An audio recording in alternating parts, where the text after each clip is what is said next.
안녕하십니까.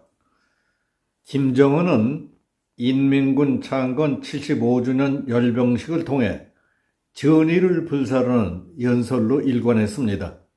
그리고 미국 전문가들은 북한이 몇 달 내에 고체 연료 ICBM을 시험 발사할 것으로 보인다고 우려했습니다. 거기에 대해서 말씀드리겠습니다. 북한의 김정은은 지난 8일 평양 김일성 광장에서 인민군 창건 75주년 기념 열병식을 대대적으로 벌인 뒤에 열병식에 참가한 각급 부대 지휘관, 병사들과 기념사진을 찍었습니다. 10일 북한의 관영 선전 매체인 조선중앙통신에 따르면 김정은은 이 자리에서 강자가 돼야 존엄과 명예도 떨칠 수 있고 오직 승리로서만 자기 위엄의 정당성도 증명할 수 있는 현 세계에서 강군이라는 반석 위에 서지 못한 번영의 탑은 신기루에 지나지 않는다고 강조했습니다.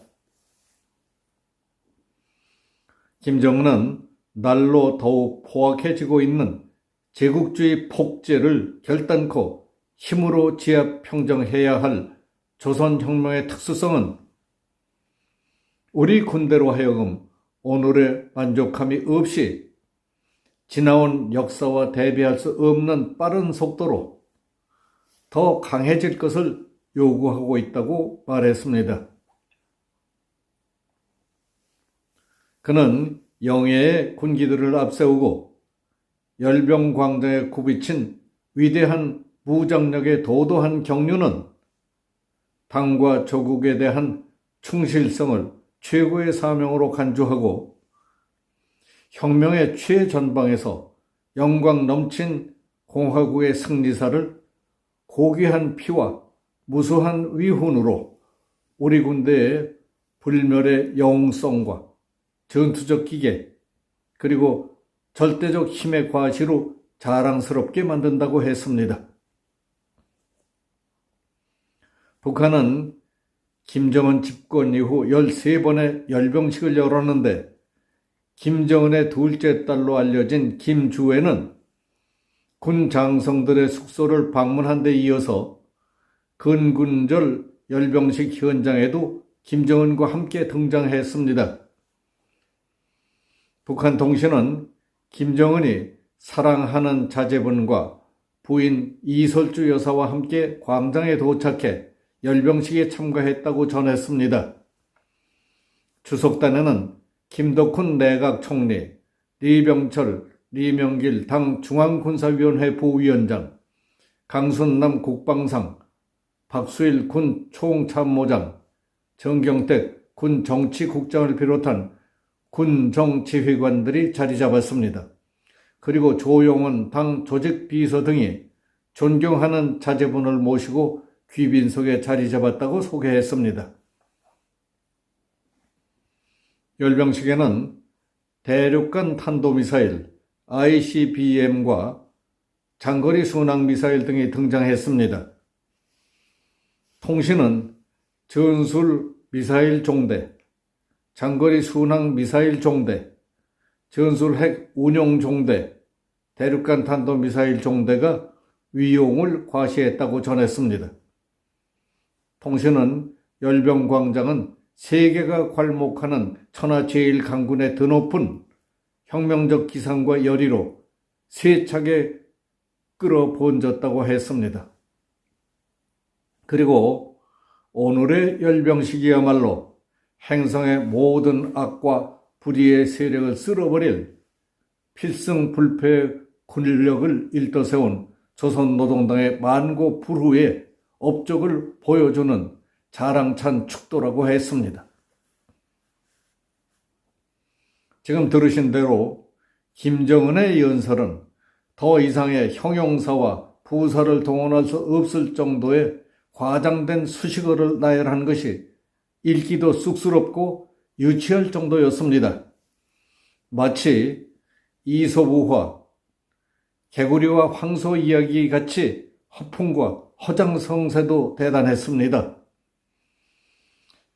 김정은 연설의 내용은 그렇다 하더라도 미국의 전략 분석가와 전문가들은 8일 북한 열병식에 등장한 신형 무기를 고체 연료 추진 대륙간 탄도미사일 ICBM이 유력하다며 북한은 몇 달 내에 첫 고체 연료 대륙간 탄도미사일 시험 발사에 나설 것으로 보인다고 말했습니다.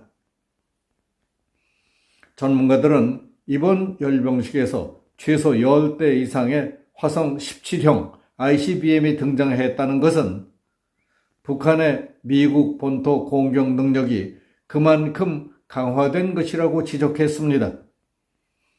미국 카네기 국제평화재단 핵전문가인 안킷 판다 선임연구원은 자유아시아 방송 RFA를 통해서 북한 열병식에 등장한 신형 무기를 고체 연료 추진 대륙간 탄도미사일이 유력하다고 밝혔습니다.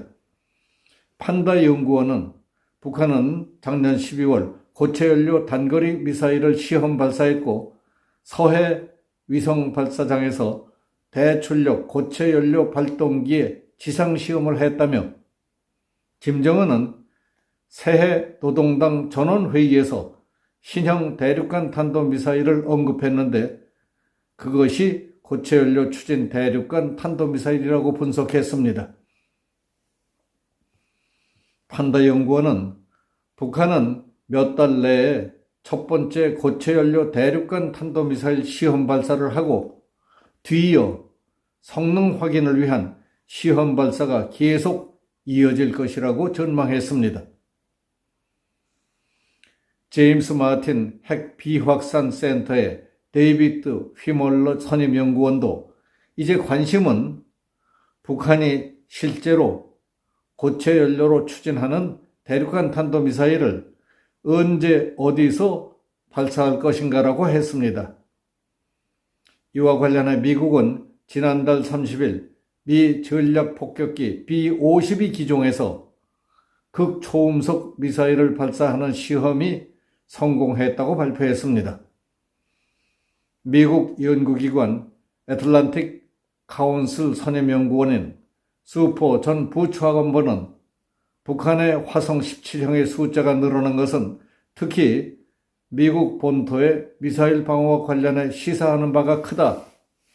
미국은 미사일 방어 체계에 적어도 2대의 차세대 요격기를 빨리 배치해야 한다고 주장했습니다. 이처럼 한반도를 둘러싸고 벌어지고 있는 안보 상황은 언제 어디서 어떤 비극적인 사태로 번질지 전혀 예측조차 할 수 없는 위기에 처해 있습니다.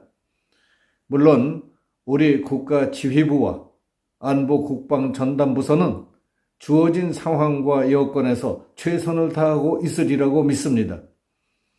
그러나 국회를 비롯해서 지방의회 등과 같은 선출직 공직자들의 속성과 그 의지를 믿을 수 있을까 궁금합니다. 일반 국민들이야 더 말할 것도 없이 대부분 심각성을 알지도 못하려니와 알려고도 하지 않고 무사태평인 것 같다는 의구심이 듭니다. 모르면 그만이고 그냥 지나가면 되는 일이 아니라는 데에 그 심각성이 있는데 말입니다. 여기서 마치겠습니다. 감사합니다.